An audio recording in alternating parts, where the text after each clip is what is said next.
శ్రీ లలితా సహస్రనామ స్తోత్రంలోని 515వ నామంగా అమ్మవారిని వసిన్యాది వాగ్దేవతలు పంచవక్త్ర అని కీర్తిస్తున్నారు. ఈ నామానికి మంత్రస్వరూపం శ్రీ పంచవక్త్రాయై నమః.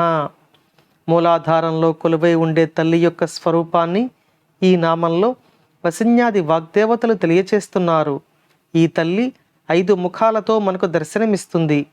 మనం ఇంతకు ముందు నామాలలో చెప్పుకున్నట్లుగా విశుద్ధి చక్రంలో కొలువై ఉండే తల్లి ఢాకినీశ్వరీ దేవి స్వరూపంలో ఒకే ఒక ముఖంతో దర్శనమిస్తుంది అని తెలియచేసుకున్నాం.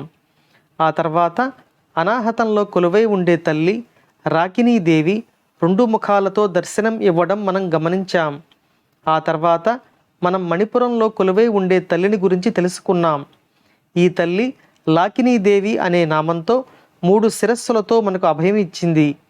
మణిపురం తర్వాతి స్థానమైన స్వాధిష్టానంలో కొలువై ఉండే తల్లి కాకినీదేవి స్వరూపంలో 4 ముఖాలతో మనకు దర్శనమిచ్చింది. ఒకే ఒక ముఖంతో దర్శనమిచ్చిన తల్లి గర్భస్థ శిశువు యొక్క మొదటి నెలకు రక్షణను ప్రసాదించగా 2 ముఖాలతో దర్శనమిచ్చిన రాకినీదేవి 2వ నెల పిండానికి రక్షణ ప్రసాదించింది.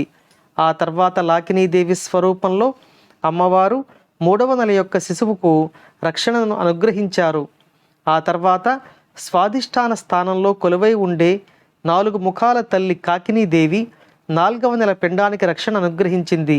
ఈ నామంలో పంచవక్త్ర అయిన తల్లి 5వ నెల గర్భస్థ శిశువుకు 5 ముఖాలతో రక్షణను అనుగ్రహిస్తోంది అని ఈ నామంలో వసిన్యాది వాగ్దేవతలు తెలియచేస్తున్నారు.